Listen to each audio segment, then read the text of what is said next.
Welcome, everybody, to the very first episode of our new podcast, Old Heads, Young Minds. My name is Allison Fine. I'm Robert Penner. And we're super excited to be one of 2.1 million people in the United States alone that has a podcast. You look up that fact? I did not. No fact check. No. I just made that fact up. But it's probably true. But if I said it, it's probably true. Yeah, it is. In fact, I saw on someone's Instagram the other day, it said their name and then it just said, does not have a podcast. I'm like, yeah, that seems legit. I think a lot of people about 6 months ago were posting that. I'm not doing a podcast. Right. It's almost like, no, I'm not running for office. president. Yeah. Pretty much. Same thing. So this is our very first episode. We're going to go through sort of the format, but also really just spend some time introducing ourselves. The first two episodes are probably going to be a lot about us and our background, and kind of why we wanted to start a podcast, I guess. And then after that, we'll spice it up a little bit more.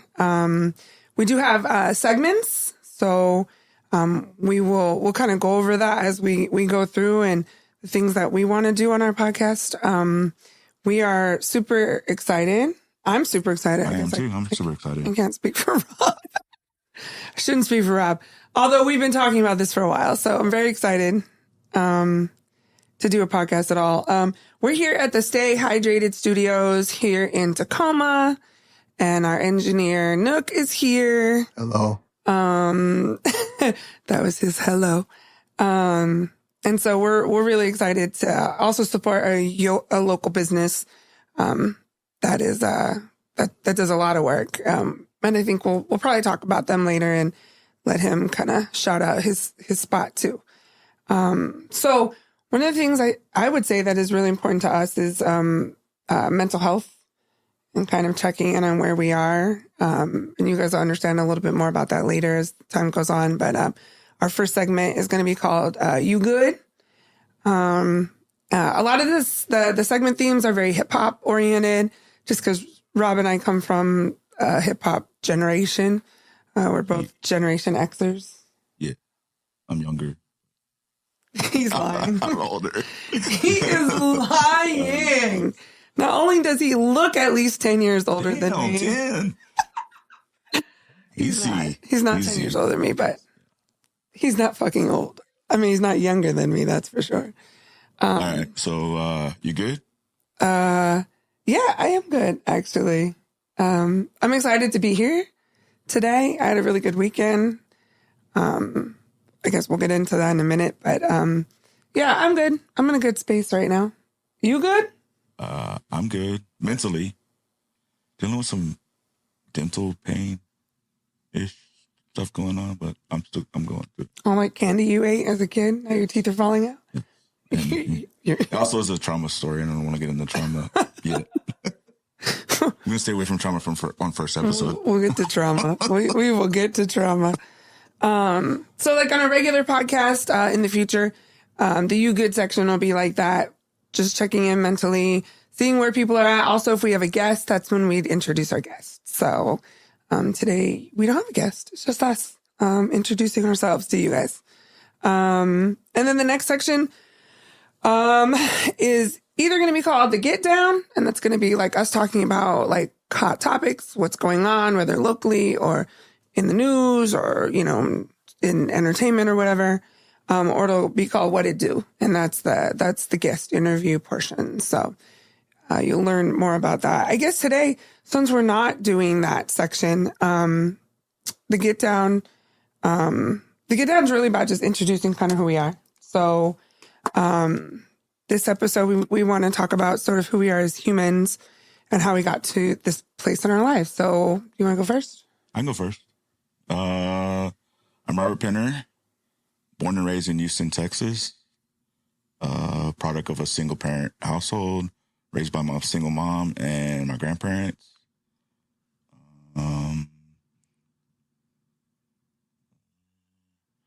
What else? What do you do for a living? I work in the HVAC industry. commercial HVAC, commercial HVAC, technical side of it. I live in Tacoma, Washington now, with my kid and their partner. You want to- We can talk about it. My kid is non-binary, pansexual, and their partner is transitioning, taking testosterone. I was there with them, their dog, my dog, and their cat. Their dog. Yeah. Yep. You guys do have some animals there. Single, twice divorced. Twice divorced? Yes. I didn't know that. Almost 3 times, but I didn't get remarried. Isn't that third time supposed to be the charm? Yeah. Well, that's, yeah, Okay. it's supposed to be. I'm looking for that third one. So you're not trying to get divorced a third time? Or is that a goal? No. Oh, okay. Just checking. Hashtag goals. That's that goal. My third divorce. What else? Well, I guess I'll give my background, and then we can talk about how we met. Okay. So I'm from California. I'm born and raised in the Bay Area, specifically from San Jose. When I was 11, I moved to Southern California. I moved to the desert of Southern California. My dad's job moved us down there. It was very diverse, both in the Bay Area and in Southern California where I lived. And I moved back and forth a bunch of times in Cali. And then about 9 years ago, almost 10 years ago now, I moved up here to Seattle. I have a master's degree in teaching. I used to be a high school teacher. When I moved here, I moved into social services. So I'm actually a social worker. I have a 28-year-old daughter. She is adopted and she is developmentally disabled. And she's amazing. Samantha, my kid. She's pretty amazing. I do a lot of community activism. I did really hardcore politics for about 5 years here in Seattle. I've been an organizer for my union for years. Shout out to UFC Council 28, State Employees Union. I'm also the president of Pride at Work, which is a LGBTQ union organization that's national. I'm the president of Pride at Work Washington South chapter. I've done a lot of things in my life. And I'm really kind of proud of my resume of things.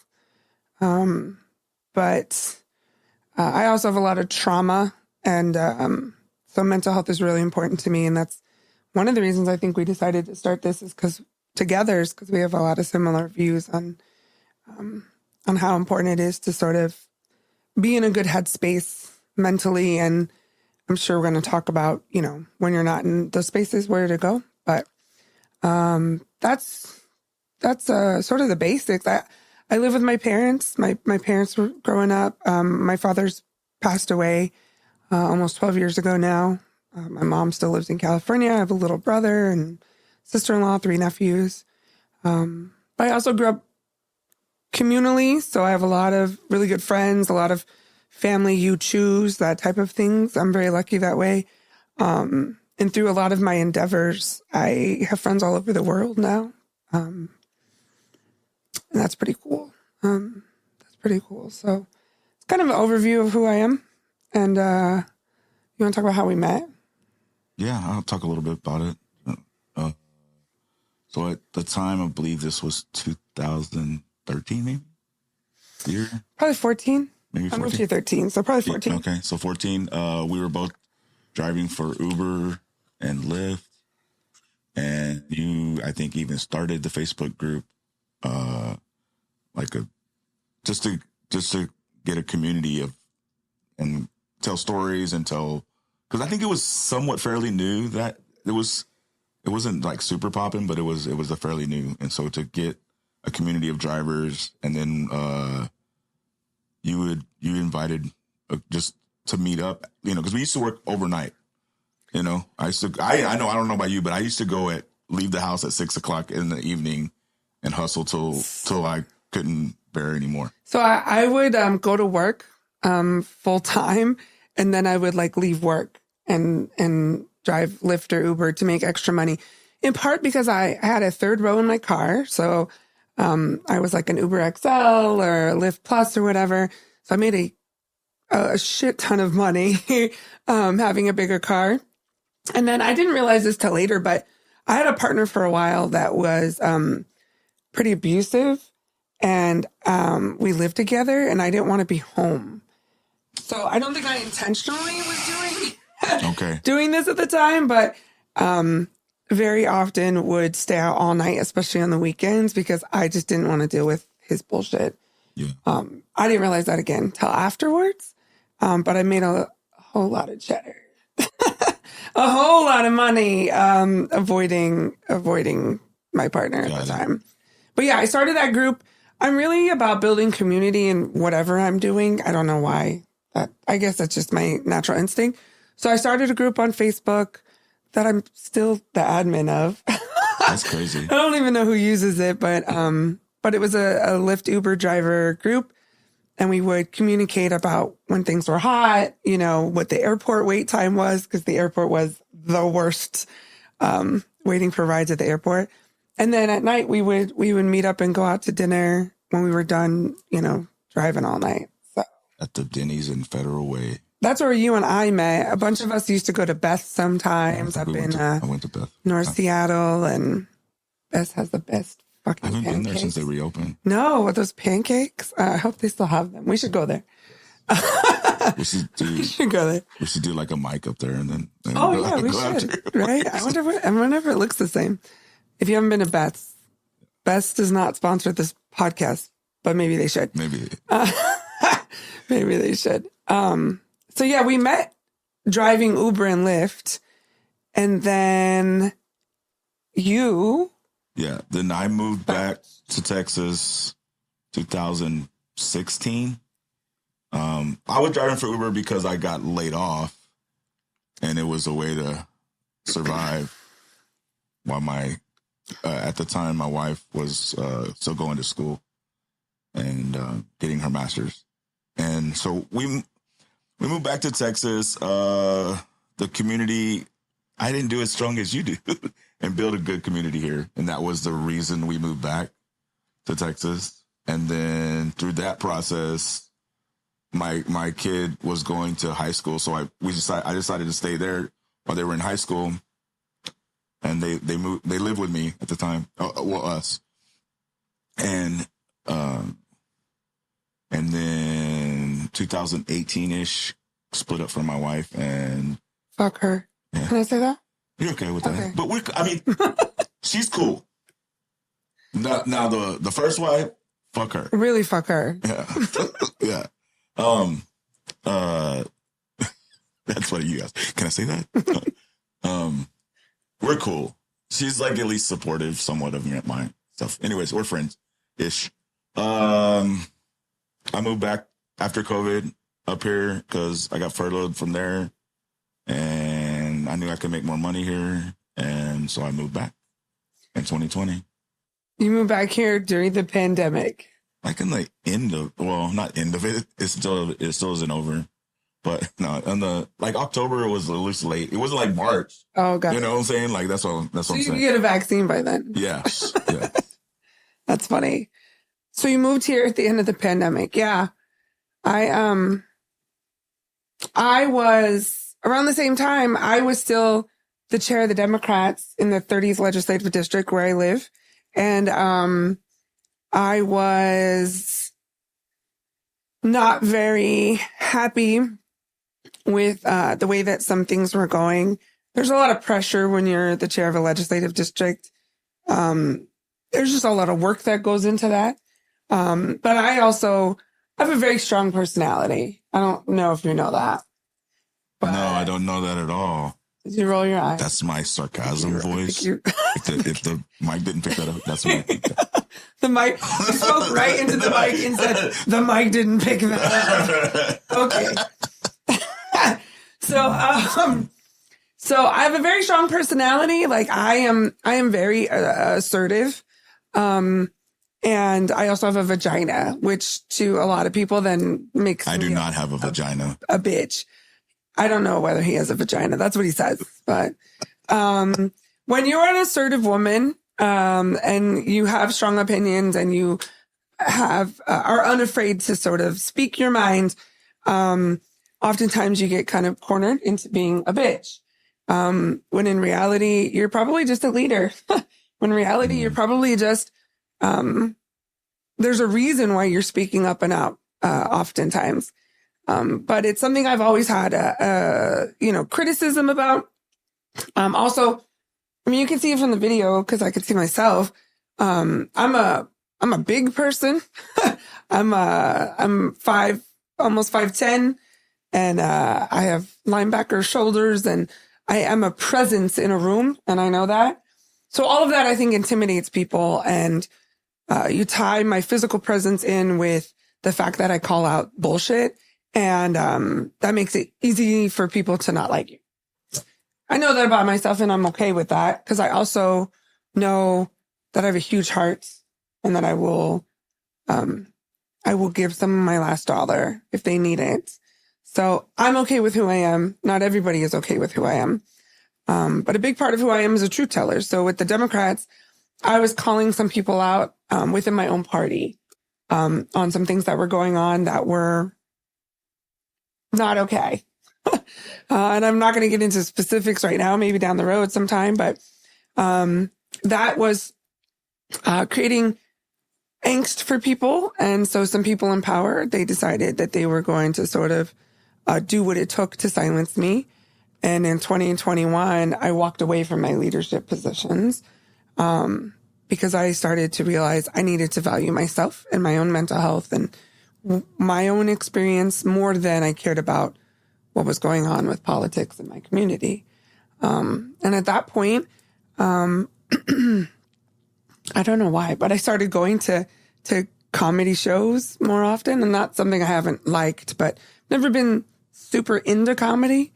But I started going to comedy shows here in Tacoma at Nate Jackson's, and I actually introduced myself to Mr. Jackson, and I'm sure we'll talk about him more later too. I introduced myself and said, I want to try stand-up comedy. And he said, start coming to our open mics. And I did. And 4 months later, I started doing comedy. September 29th, 2021. I hit the stage for the first time. And then I've just been in love with that ever since. And in the meantime, you had moved back and we had kind of become friends. I think I moved back and we rekindled our friendship. And then I think it just happened to run into you at the Federal Way Farmers Market. Oh, maybe. Yeah. Yeah, it just happened to be there at the unplanned. You were at the Federal Ways, and then you're like, then you, your gaydar was real, and you recognized that my kid was queer. I love you, Katie. I was like, huh? What? Had they not come out? No, they hadn't. Oh, I didn't know that. Yeah, they had not come out at that. I'm a gay point in time. Yeah. She said your gaydar was real. It was turned up. Yeah. It was turned up that day. Like, was Corey there? No, this was Katie? They didn't have a partner in that moment, and all through high school was with dudes. So, I mean, still with the dude. Well, yeah, I love him. I love him. He's going by more. Shout out to Corey. Yeah. Katie and Corey, your child and their partner are pretty fucking awesome. So, so you got in comedy September 21. Yeah. And then I followed you a little bit and I came to a couple of your shows. Wannabe. Huh? Nothing. What? Go ahead. What'd you do? I came to one of your shows and then you were, I kept telling you I wanted to do it. And then whatever happened. And then you said, hey, read this book. And then next thing you know, Andrew Frank did a class. Oh, I told you to take that class. Yeah. And then, that's what I'm saying. Don't tell Nate Jackson that I told you to take Andrew Frank's class. It just was happenstance, right? We're not gonna. And then I went and took that class. I took Nate Jackson's class. Yeah. And that's at Nate Jackson's club. Yeah. And I told him to take Andrew Frank's class, which is up at Laughs in North Seattle. Just because I think it was the next class going on. Yeah, it was just the next one. And it was just a timing. So. Timing worked out. So when did you do comedy for the first time? So I don't consider Nate Jackson, Laughs the first time because it was just like whatever. My very first time was at Waterland when I really got up. That's what I'm calling my anniversary, August 25th. You don't think your graduation class? Well, no, that was before. Right. August 25th was before. Oh. It was like in between while I was taking class. Okay. You know what I'm saying? Got it. Like I don't count any of those. I count my graduation class show as a mic, but I don't count the classes. Okay. Got it. And so I was just going there to like check it out. And Miss Allison was like, sign up, pussy. I don't think I've said that. Yes, you did. I remember those words. Yes. I don't really use pussy very much. I know. With you, I probably would have. Yeah. Right. Yeah. So Waterland, can we talk about the collective? I don't care. Can we talk about? No, I mean, we probably should talk about the collective. So when I started comedy, I was a few days shy of, fuck it. I was a few days shy of turning 43. And down here in the Tacoma area, there was, at the time, everything was coming out of COVID. So I wasn't around. I don't know what the scene was like kind of before COVID in terms of like open mics and stuff. But at the time there was Nate Jackson's and there was Tacoma Comedy Club, both of which you have to sign up on a list ahead of time. And, you know, you only get 1 or 2 days a month, if that. Sometimes there's months you don't get anything. And so again, I started comedy for me, but my sense of community kicked in and I was able to take skills that I had in other spaces, like event planning and organizing. And I started thinking, well, how do I make more space for me to be able to do comedy and get better at my craft? If this is something I'm going to take serious and something that will benefit the community. And so I came up with the concept of the Open Mic Collective. The Open Mic Collective Pacific Northwest is the long name. I don't know why it's so many We just call words. it the collective. It's like the hood. Like you live in Fedweezy. Right. And so my intent behind that was really to have a group of people that work together. And we do right now. I think we have 9 producers. Some producers have left. Some producers have joined the group. And it's, you know, it's kind of flowing based on people's schedules and their availability. But we work together and we put on mics down here. The thing is that Seattle still has a really amazing mic scene, right? But when you're working a full-time job and you have kids, and you have pets, and, you know, you drive up there, it's a 25, 30-minute drive. You got to pay to park. You have to show up, go up mics. You got to wait. You know, that means you don't, you know, you just sign up when you get there. So sometimes you're not getting on till 11 or 11:30 at night. And that's doable once in a while. But when you have to do all that traveling, paying to park, walking 4 blocks, whatever, it wears on you. Yeah. So the idea behind the collective is just create more opportunity down here in the South End. I knew personally I didn't want to sit at a mic every Tuesday and be stuck there. So that's why I created the collective so we could work together. And I have some producers that have been with us from the beginning. And then like I said, producers left. Rob's actually our newest producer in the group. And producers are just the people that help host the night. They kind of run the night. We now have, depending on how many Saturdays and Tuesdays or whatever in the month, we have like 12 to 15 mics and shows that we run. Right. So we run twice a month in Des Moines at Waterland Arcade. Every single Monday, we run a show in Hannah's Bar and Grill in Olympia. Tomorrow, we're starting Tuesdays in Tacoma at Spud's Pizza. We're pretty sure we're going to be bringing on another Saturday mic.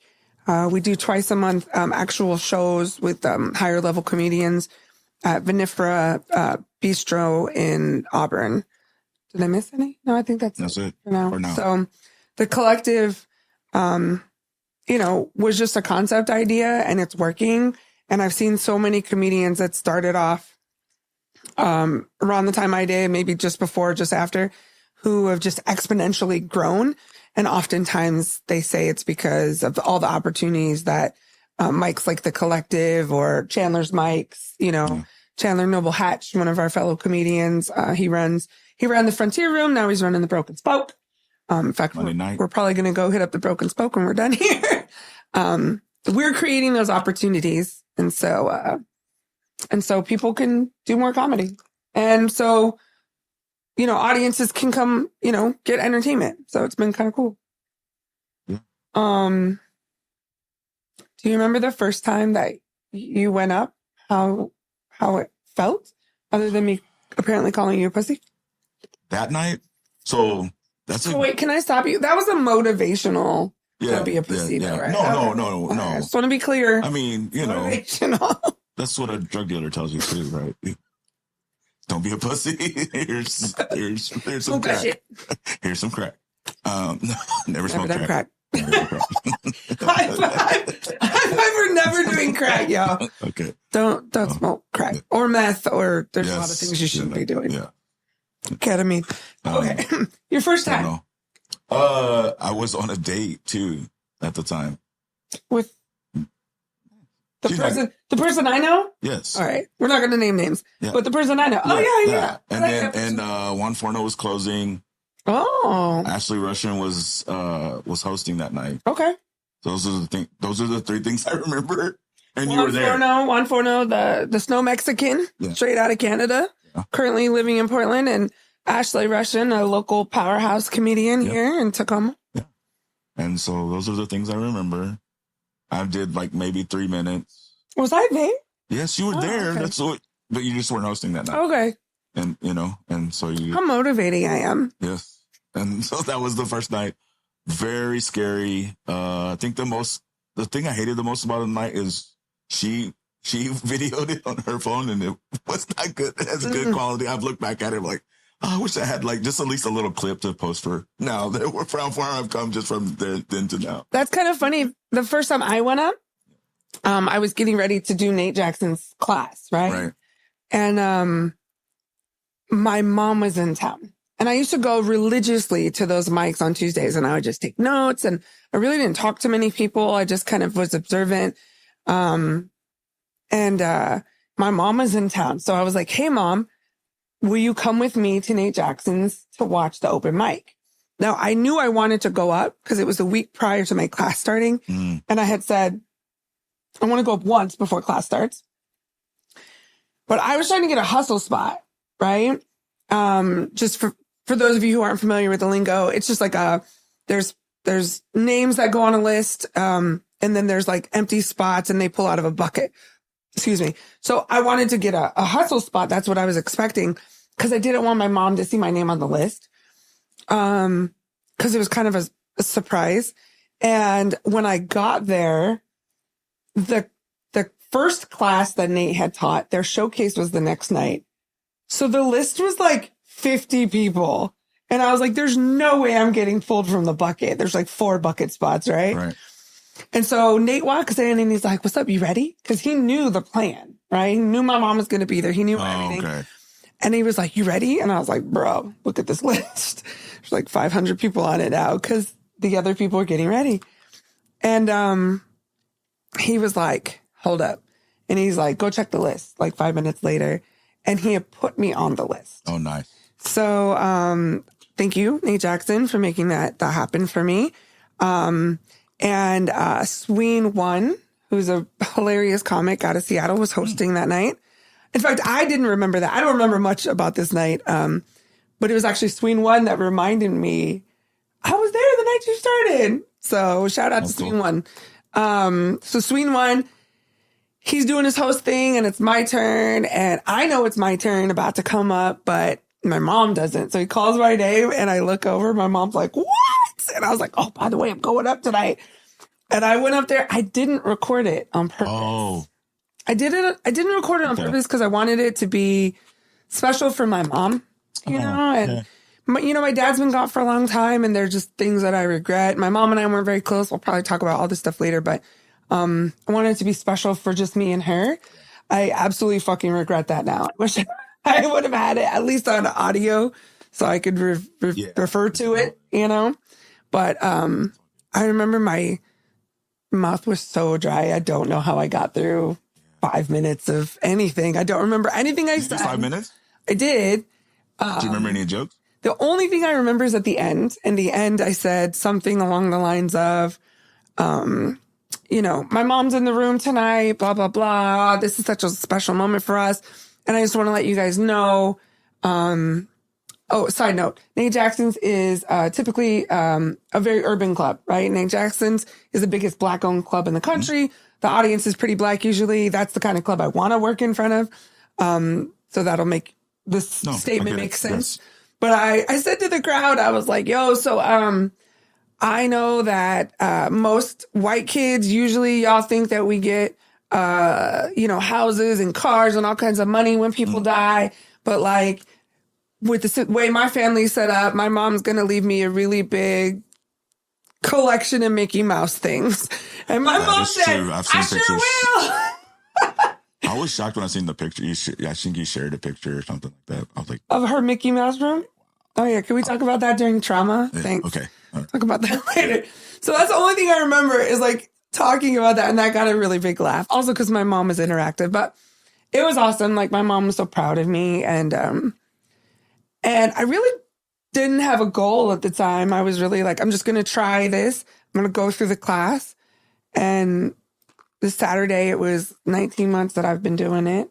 Because under 2, you know, we count toddler. Count toddler. Okay. Toddler months. We can do it like that. Yeah. Do you keep track of your mics? Did you? No. Or did you at the beginning at all? Never. No, I hear like you and like Crispin and other people on podcasts, and they were like, I've had 7 mics and I had 15 10-minute sets and 722 3-minute. I'm like, what? No. You know, I'm not that detailed. Crispin. Yes, I know. Love you, Crispin. All right. We love you, Crispin. And we were hanging out this weekend, so that's cool.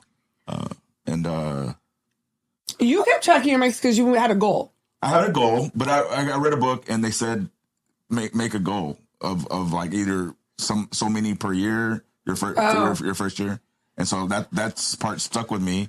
I went to office supply store and got a calendar, and now I keep up with it. And the ADHD. 40 plus years old, never used a calendar before comedy. No. Look at that.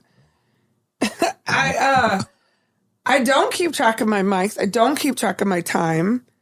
I put shows, and now I put open mic collective stuff. That's all on my calendar, yes. Yeah. But I mean, like, let's keep it 100. When I started, I was hitting 2-3 mics a night. Yeah. No. 5-6 nights a week. Right.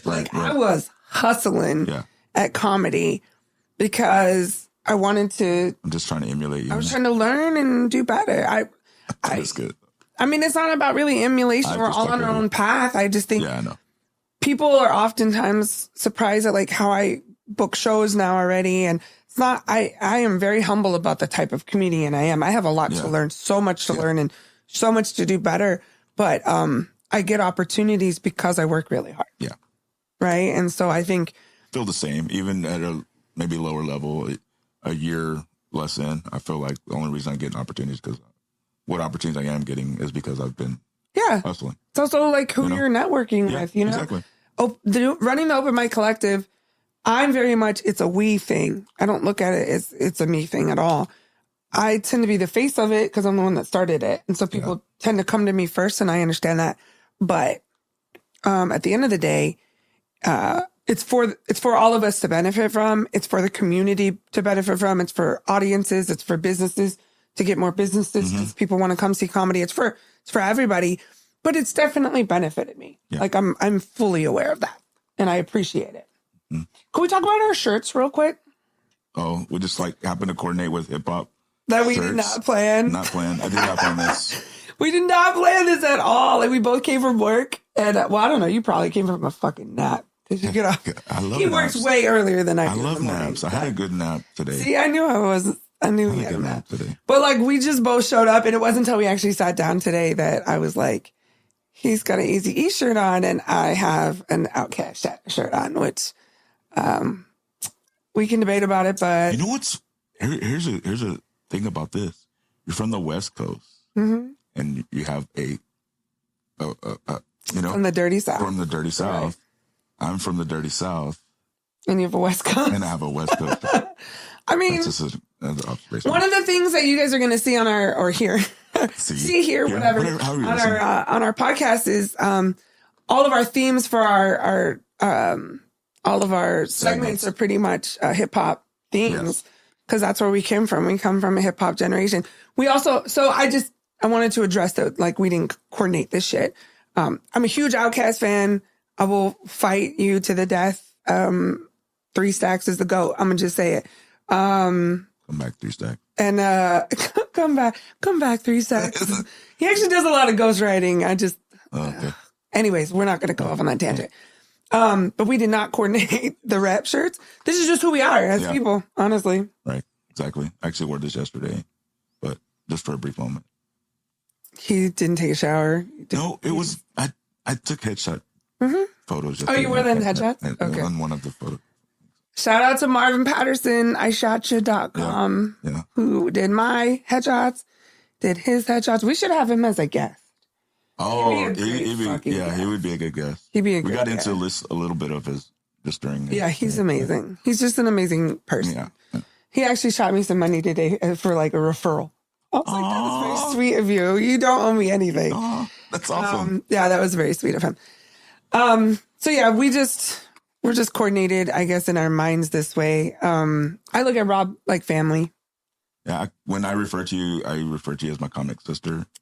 So I just let you know. Comic sister, not his real sister. Yeah. I like you better than, I talk to you more than I talk to my real brother. I'll tell you that much.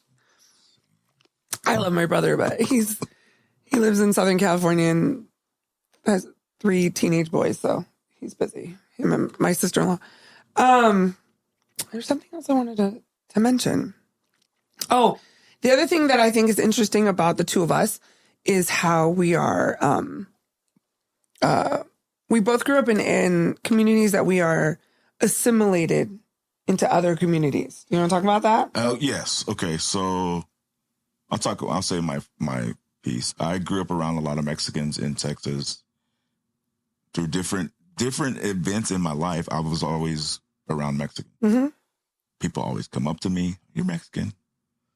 Because I don't know if it's just something about my complexion or whatever, my vernacular, whatever. What is the big word? However big words, y'all. On the first episode. I don't know, just however it has happened. I love the culture. My last wife was Mexican.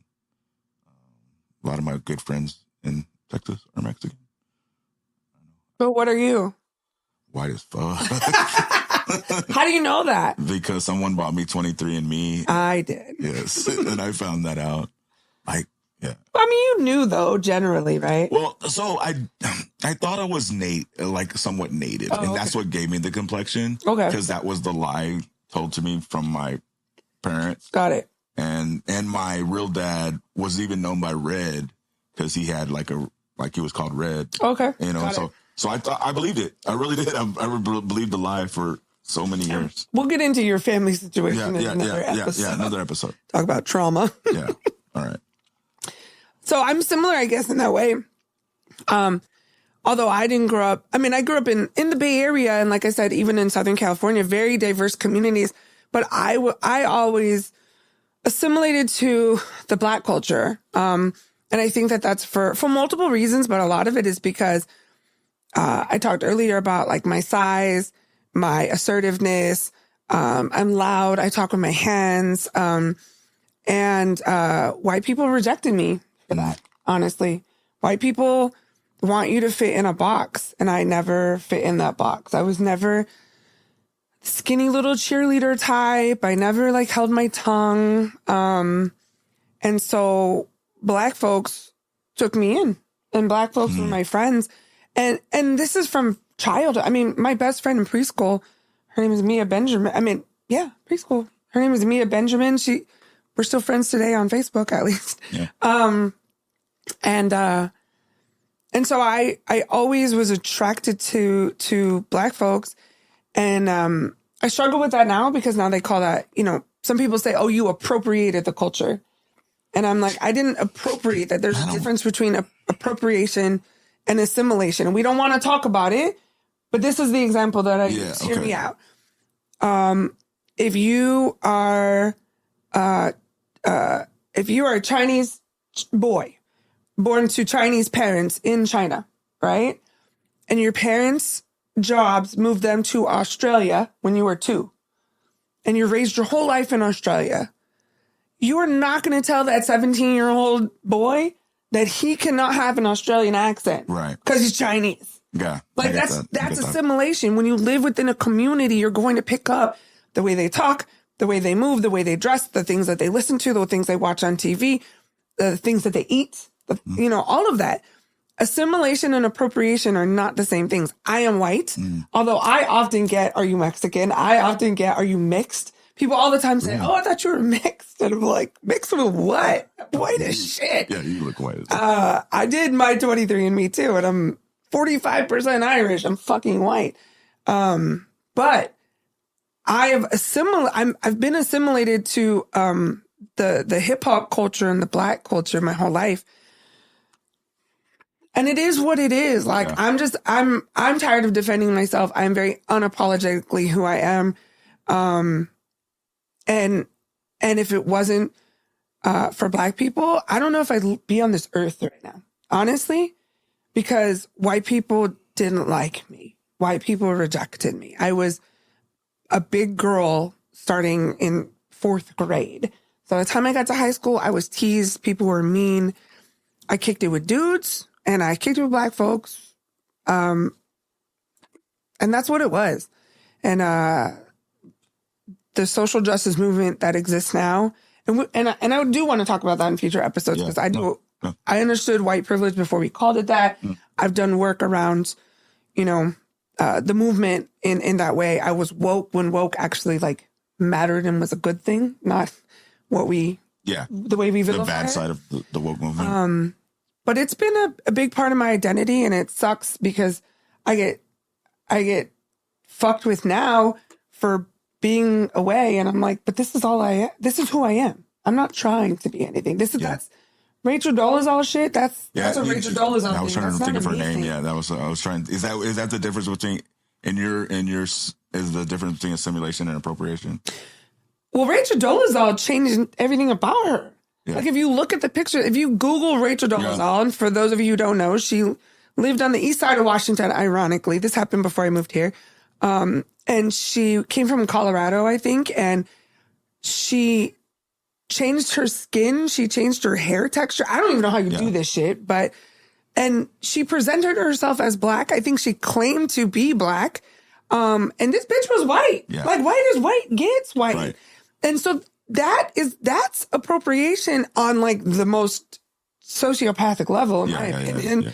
But I hear about that kind of shit about me. For me, I never braided my hair. I never, back in the 90s, we grew up in the 90s. I never had a freeze. There were white girls out there wearing bamboo earrings and shit. I never did any of that. In fact, I dressed more like a dude. I had baggy jeans and like jerseys and Jordans. Gotcha. So if anything, I appropriated boy culture. Boy. But I was always okay with being a white girl. I was loved by Black people. You know what I'm saying? It doesn't even matter what I love. Those are the people who took care of me.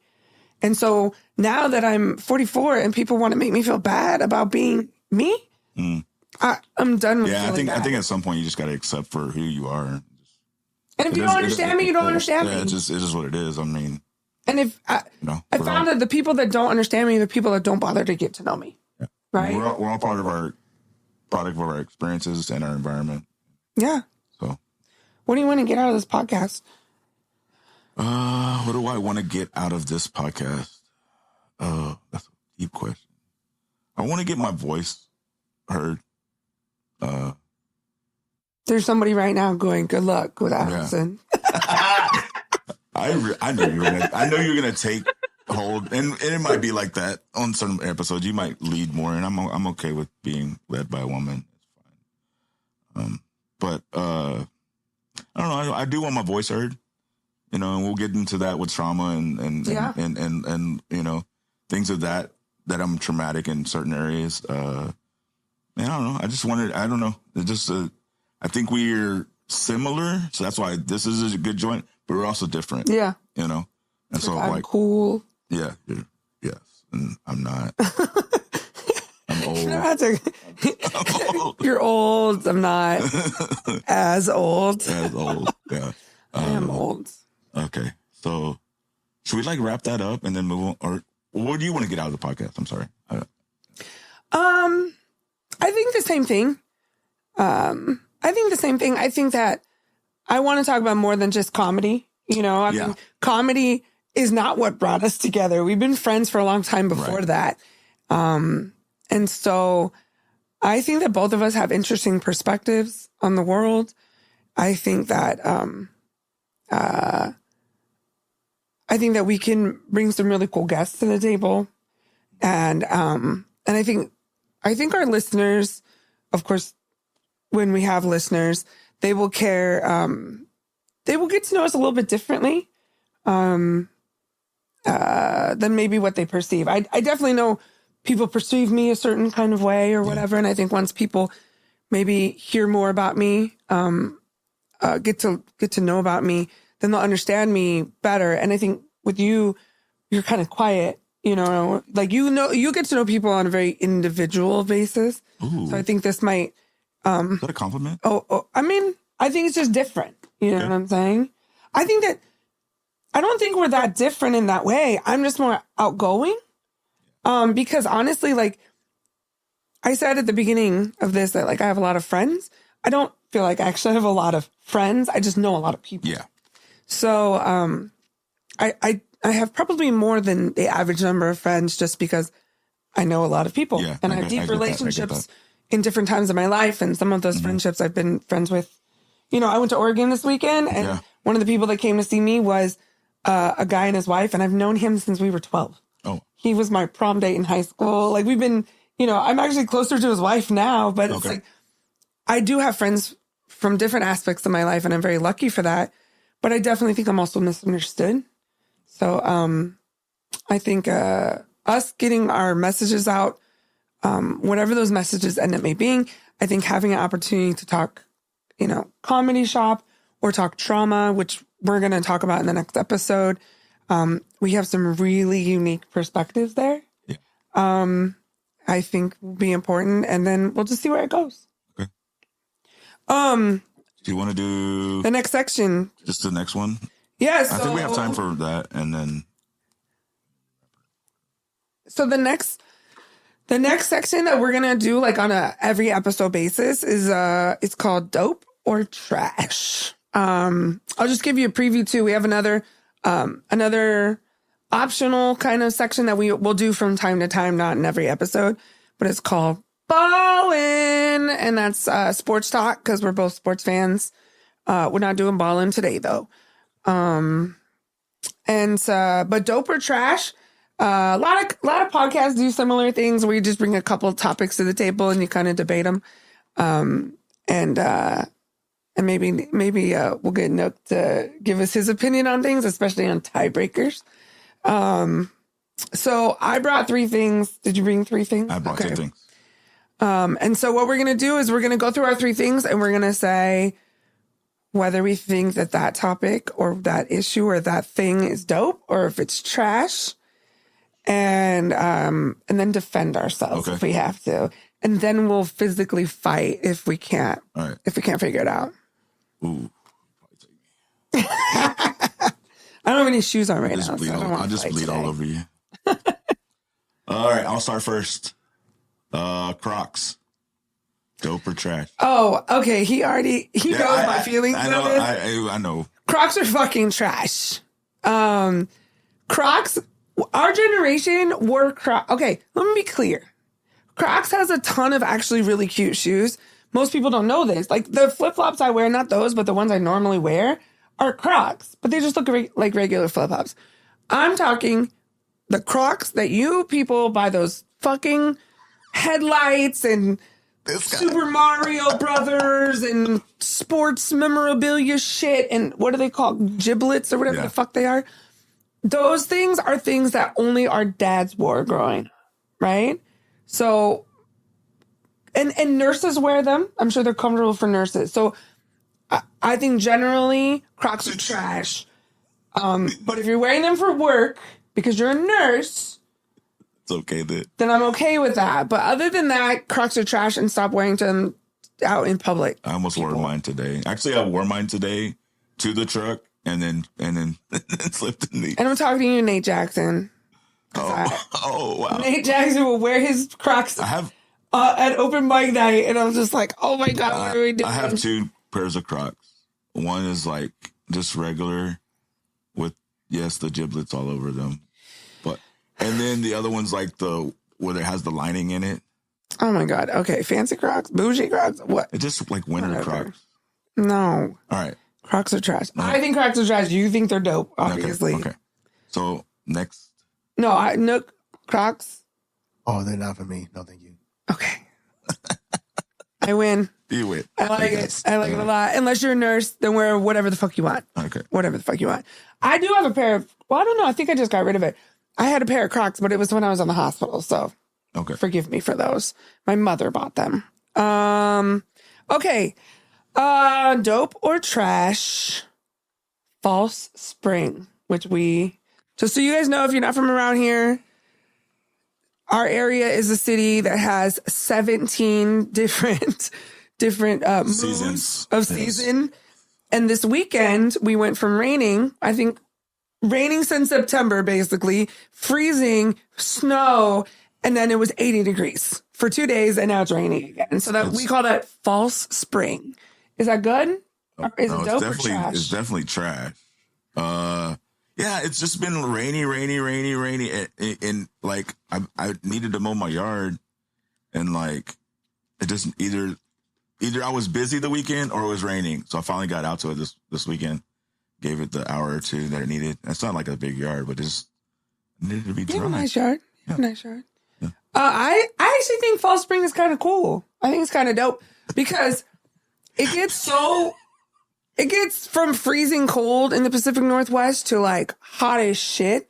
So I feel like it's a preview weekend of what's coming. So what's coming up? I like that. I like that. Well, preview weekend. And also, I don't like the sunshine that much, honestly. Like, I like the gray skies. The rain is like, meh. I'm kind of used to it. I don't like the vitamin D deficiency for sure.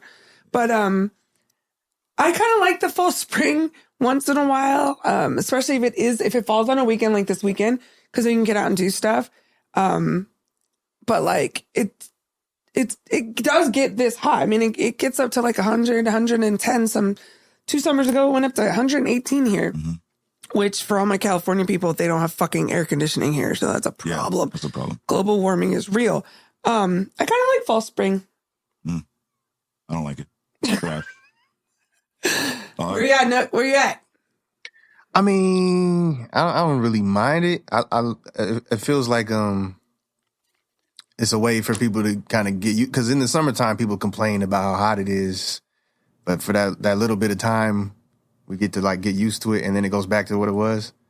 And yeah, so I don't hate it, but it's not my favorite thing. I call that a time. I'm gonna call it a time. Can you cut off my coughs? Jesus. No. No coughs. We're gonna hear you cough like a smoker. I'm not even a smoker. We're not even smoking. All right, okay. Dope or trash? Beans and chili. Oh, dope for sure. Dope. Yeah.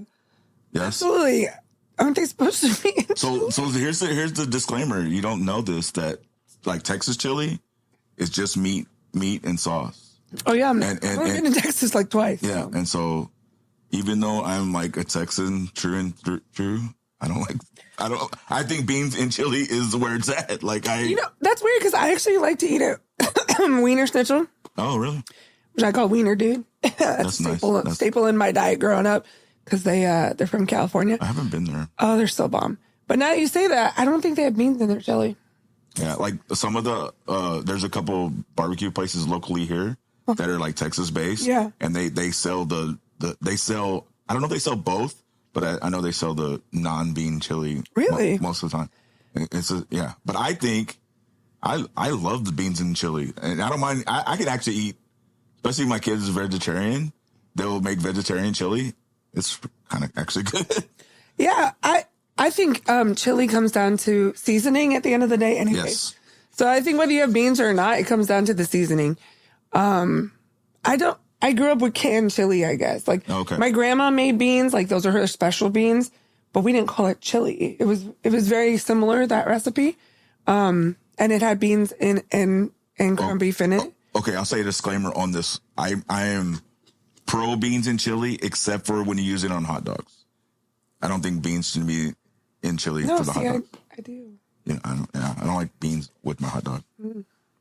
Yeah, well, I guess we both think they're pretty dope then. All right. Except perhaps on hot dogs. Basketball and hockey playoffs at the same time. Dope or trash? It's dope. I was gonna if we would have done ballin', I was gonna mention that since you brought this, Kraken are in the playoff. They made it to the second round. Yeah, I mean, I'm not a hockey fan, but Oh, San Jose Sharks. I know, I knew you. Yeah, trash. See, I didn't have a team. I didn't have. You're trash. But the one good thing, I've been to a Kraken game. That's cool. I've been to a T-Birds game, which like their minor I league. like T-Birds. Yeah. And wait, let's talk about T-Birds real quick. Okay. If you guys don't know, the T-Birds are like minor league hockey, right? Which I thought was just like people who couldn't, like minor league baseball, right? People who just couldn't make it into the league and farm teams, and they are, yes. Except they're kids that are like 15 years old. Yes. And they come down from Canada and they like live in host houses. And Kent, we have the Seattle Thunderbirds that are based out of Kent, a nearby city, and they have their own arena and everything. But I didn't realize until I went to a game that these are kids playing hockey. Yeah, just trying to get their chance down the road. But they go home and go to school all year, and then or they go to school during the season. Okay, I didn't know that It's part. wild. Wow, it's wild what they do. So yeah, so Kraken are playing the Dallas Stars, so I'm not a Kraken fan, but I'm not a Kraken hater. I mean, I don't have a team.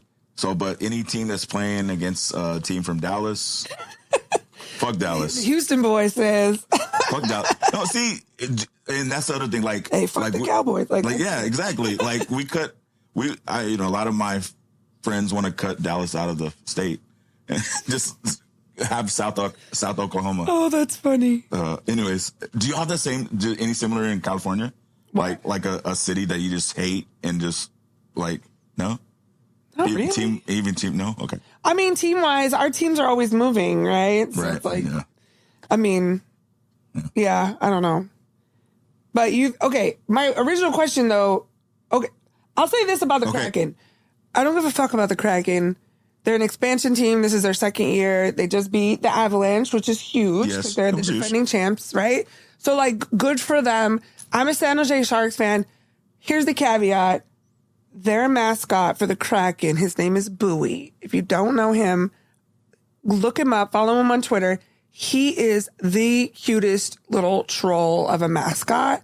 I love him. Yeah. So, as much as I love San Jose Sharky, Bowie is the cutest mascot I've ever seen. So, I do appreciate that.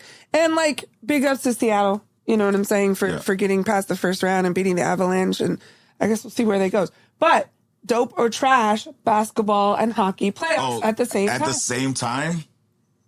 I mean, I'm not as big of a basketball fan anymore as I was growing up. And so... And I feel like if you like both sports, it's a lot to watch. It's a lot to watch. And I'm a baseball fan, so then I'm watching... And baseball starting. Yeah. It's like a lot of sports. But sometimes it's good, but also I have a life. And so it's hard to watch everything. I just pick shitty teams. So like Chicago Bulls and the San Jose Sharks. I don't worry about it. I don't have anything to watch right now. Always go back to the last question, Nook. Beans in chili or no? I didn't even know that they did chili without beans until like a couple years ago at all. So I feel like they belong there. I mean, they call them chili beans, right? Big facts. Okay, what do you think about the playoffs all happening at the same time? I don't care about basketball. I won't care about basketball at all until the Sonics come back. So, shout out to the Sonics. Seattle in the house. Yep. Seattle in the house. again, for those of you not in the Pacific Northwest, which could be a lot of people, hopefully, because Rob and I, we're not from here. So they're still really upset at Oklahoma, is what I'm saying. Oh, I don't like Oklahoma either. So I don't care. I'm a Bulls fan, but Oklahoma sucks. Yes, that's a real fan right there, our producer, because he's like, fuck the NBA, bring my squad back. NBA. I don't care. He said, David Silver all the way down. Fuck him until you bring back my Sonics. Vanessa Dawn, do you know her? No. She's a comedian. She's Black. She's from Oklahoma City. She opens up with a joke about home of the Seattle Supersonics. Oh, she likes danger? That kills. She's from Oklahoma City. Oklahoma, she lives here? I don't know her joke. We should have her out here too, because she's an absolute killer. She opens up with a joke that's something like that, like from Oklahoma City, home of the Seattle Supersonics. She's a brave woman. She don't give a shit, is what I'm saying. She's a hero for me. Shout out Vanessa Dawn on that. Shout out Vanessa Dawn. Okay. Yeah, it's my turn. Okay, this is sports related too. Okay. The wave. Dope or trash? At what type of a game? Well, it's usually in a baseball game. The wave at baseball, fire. Really? Yes, I think the wave is fire, especially when you have kids with you. Okay. Yeah, I made it this topic, but I am on the fence about it. Like, yeah, you said it right there. It's good for kids. What I hate is when it's an intense part of the game, and it's like a pitcher's duel game or just like your team's losing. I just go for hot dogs. I don't know what your team's losing, and then all of a sudden they want to, like, the wave starts going. Or I think the wave is fun and it's engaging.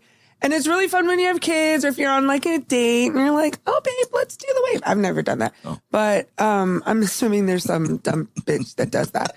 I hate the wave. There's a lot of dumb bitches in the world. Anyways, I think the wave is fun. Okay. I can understand, like, you're like, baseball's so intense for you, right? I take baseball seriously to a certain point, but I'm an Oakland A's fan. I think we're going to be 1-78 this year or something. I don't even know. How many games are there? 82 games? We're going to lose pretty much all of them.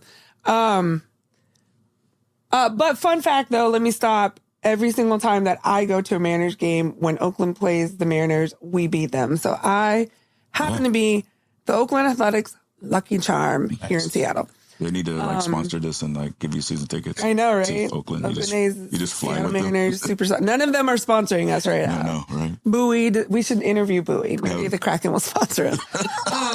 I think the wave is cool. Okay. I've never done the wave at a pro football game though. Yeah, I see. I could see it. I could see it more at a football game as being, because there are more like in between plays, maybe, or something. I don't know. Or basketball. Did they do it at basketball games? I don't know. I haven't been to a pro basketball game in years, so I don't know. Yeah. Okay. I think generally the wave is cool, especially at baseball. Definitely when you have kids. I say trash, but I do like the fact that you said like with the kids. That does some heartstrings. So I don't know. Allie loved the kids, much like Trick. Okay. Let's see. What's my last one? Ooh, I have two, so I'm going to pick one. I'm going to save one. Oh, no, the wave. No.